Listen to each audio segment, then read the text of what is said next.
Welcome back to Mavs-Spurs Weekly. Y'all pulled off a good one, man. A good one.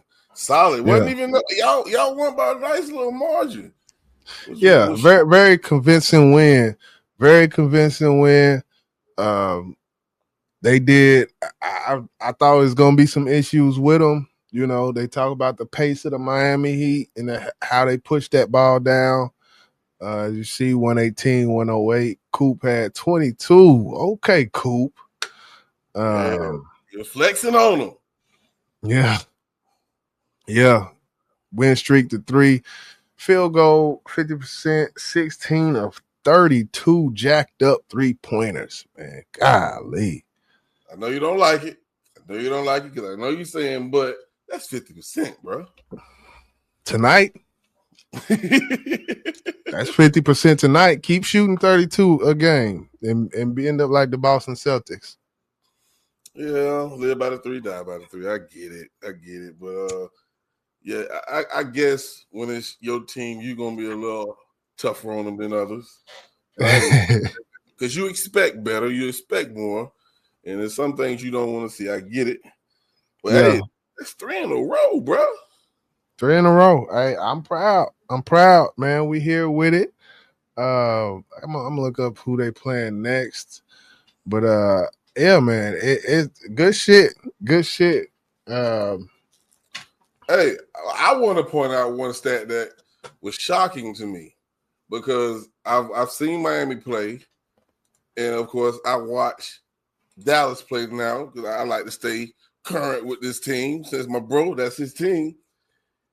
Their rebounds, they got 2 great rebounders in Bam. Yeah, and that boy Ware, who's a newcomer, and he's doing his thing this year.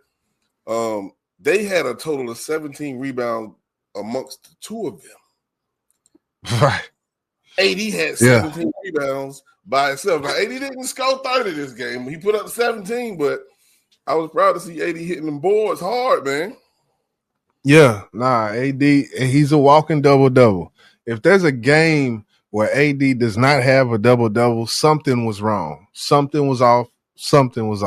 That's how I look at it. You talk about Luka and what we got for Luka. AD, he walking double-double. You might say Luka's a walking triple-double, but if you got people that can do the facilitating, then the triple-double, the stat is just the stat, man. The win is a win, and I'm gonna take it. I agree. Take that win, goddammit. Yeah, I seen, man, AD, and I'm starting to see, and it almost give me that Giannis type of thing. You know when Giannis sit at that 3-point line sometimes?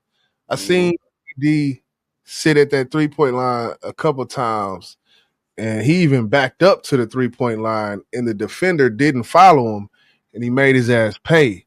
I've seen Giannis do this. I've seen AD. Of course, we know Giannis ain't no lights out shooter, but I have seen some progression with Giannis. And as far as AD, he knows how to shoot. His form, his mechanics of his shot, it looks good.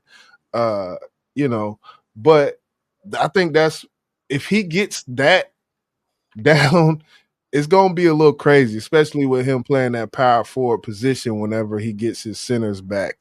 But that's gonna make him a little deadly if he can get that shot, that 3 down, man. Do you blame him for that? Like if they're let's say they're not at the 3-point, they're not at the perimeter, should I say? They're just maybe a foot in from the 3-point line. Right. Muscle memory, because they practice those 3s, right? Oh, yeah. Do you blame them? I'm right here. If I just take a step back, I can add an extra point to this shot if I make it, right? I feel like that's why they do that. Yeah, I don't blame them at all, and it's just gonna keep the defense honest. That's the main thing I'm thinking about it. It's keeping that defense honest where you back up to that 3 and that guy is trailing you to that 3-point line no matter who he is. And you know how AD got his handle, so it makes him a triple threat on offense if he can get that thing to where he can post, slash, or bang that three down. I'm not expecting him to. I'm not saying he's gonna be no Dirk Nowitzki and no shit, but just adding that to his scouting report that don't leave this man at this 3-point line. That's gonna add to his game. It's gonna add to his trade prospects. No, I'm just fucking.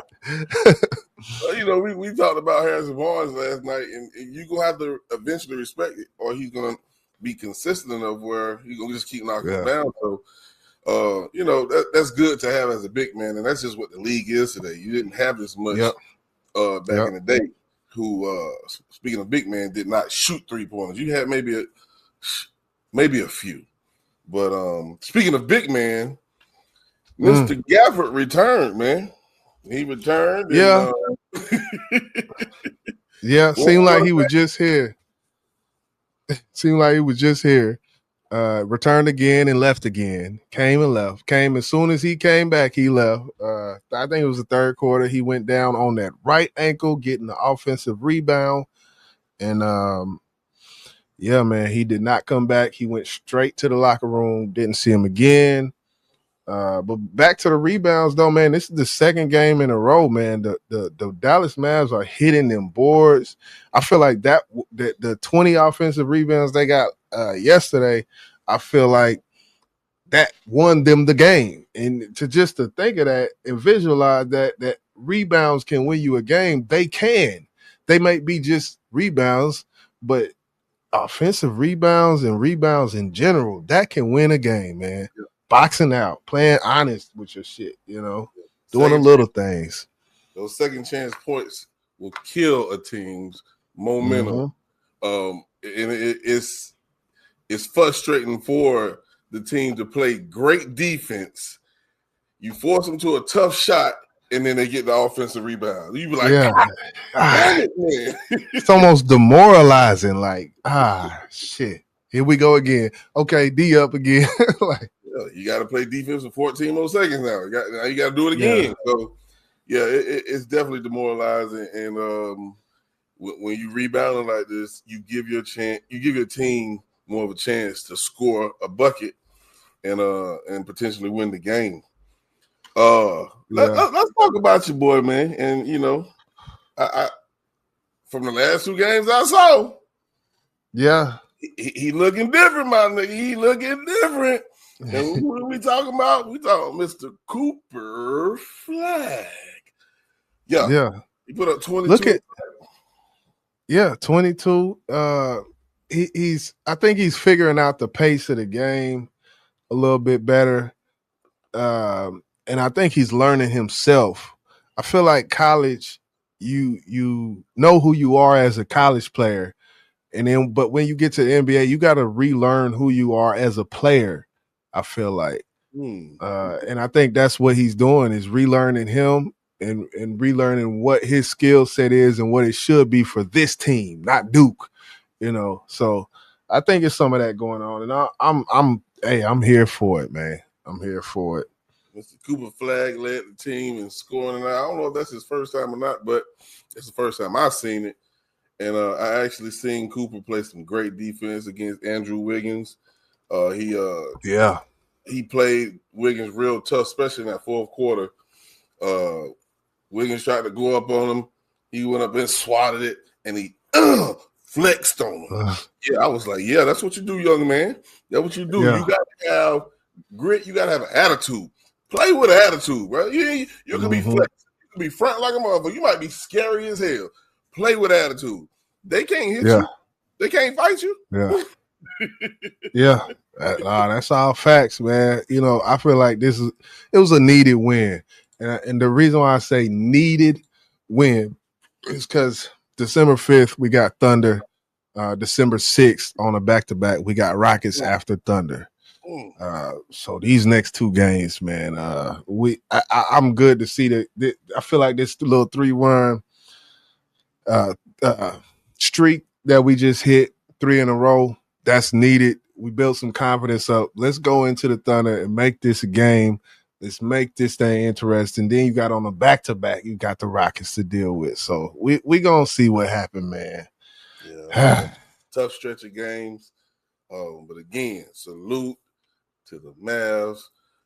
That's 3 in a row, and I hope them boys keep it going because a lot of people had a lot of, or should I say, had high expectations for you guys, and you're still fighting through injuries with Kyrie and then Lively and Gafford and AD and whoever next. I ain't gonna say that, but salute to you guys. Yeah, man. What's going on with these Spurs, though, man? Oh man, so talk about it.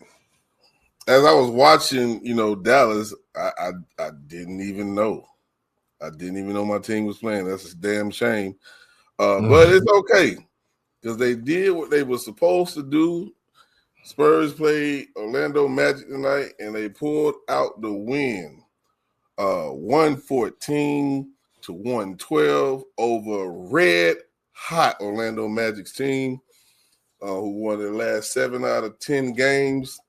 And a lot of people have high expectations for them. They think they're going to be one of the top teams in the East. Of course, we know that's Detroit. But these guys are on fire. They're starting to pick up pace and starting to find their groove as a team. But they ran into them San Antonio Spurs. And, my boy Fox did his thing again, which, if you ask me, even though he's been hurt the beginning of the season, right now he's playing MVP basketball. He hit 31, including 2 clutch free throws with 1.4 seconds left in the game. Got the coldest ice. Yes, sir. And not only that from him, the rookie, our rookie. We got Cooper, number 1 pick, Dylan Harper, number 2 pick. Yeah. So, Cooper put up 22. Dylan came off the bench, put up 16 points, 5 rebounds, 5 assists. The fourth quarter was him and Fox. Those guys took over, and it was beautiful. It was beautiful, man. Just watching those two play together. Damn. Yes, sir. It said Fox scored the Spurs' final 10 points. Sheesh. That boy said, man, look, this is my game. A lot of people thought that with him returning, it was going to mess up,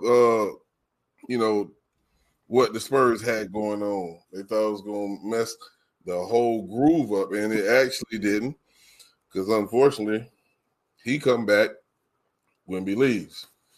But Fox is playing great basketball, and the young guys are playing great basketball. Cornette came in, got a block at the end to seal the victory for us, which was huge. And, of course, when he played in Boston, you didn't hear nothing about it.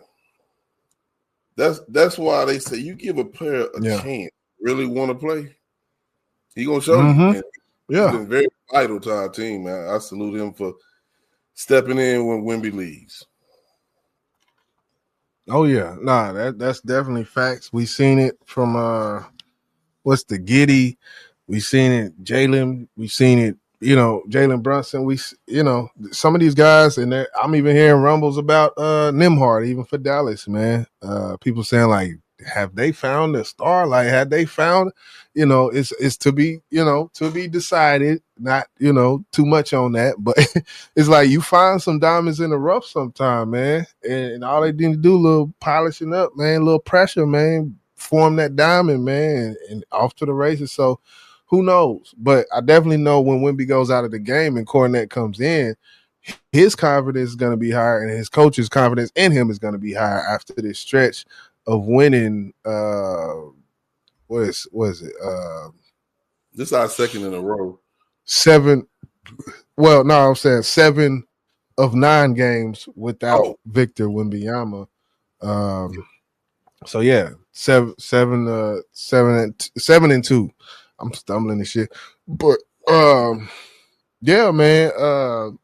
Shit. What? I see Fox, and the only thing, it's hard to tell. This is one game, but Fox, he did have 7 of the Spurs 19 turnovers, and some of these high high usage players, man, who have just a high usage when it comes to points and output minutes and all that. This can happen. I mean, I'm pretty. Kobe got games with seven turnovers. I'm pretty sure. You know, it happens. You know, so as long as it's just not a pattern, then you know it is what it is. But definitely, yeah. Yeah, one thing I spoke about. My fault. Go ahead. No, I was just gonna say I don't like seeing that Fox. Come on, don't hit me with the 7 turnovers. And that's one thing I talked about early on this year is the turnover issue that we have. We tend to turn the ball over too much, but luckily tonight we overcame those 19 turnovers, and it happens. Yeah. But when it happens consistently, you have to find out what's the issue. You know, is it a player? Yeah. Is it the system? Is it certain plays we tend to turn the ball over? I don't know, but we cannot win in the playoffs. 19 expect to still win a ball game. You can't do that. No. That doesn't work. But tonight we still got the job done. Definitely proud of the guys. Barnes, I think he put up 11 points. I think everybody is they're putting this shit together to the point where everybody know what they're supposed to do. And I think it's like a oiled machine that if there's a part not working, we're not going to win. Right. We're not going to win. Right. And I think we seen that in the losses. We can easily point out why we lost to each team we lost to. So it's all about consistency and working within the system, because we know Pop created a system. I'm not sure if Mitch is still running that same system, but I'm proud of what the Spurs are doing this year, and I wish Pop was here, which he's watching because he's in the I think he's like the basketball operations or something like that. I wish we could have did it one more time. Yeah, for president of. Yeah, that Pop, man, he getting up there, man. Hey, but salute to that man. One of the greatest coaches of all time. Champagne, what Champagne at Fort? Hold on. Oh, the greatest coach, the greatest. Okay. Now that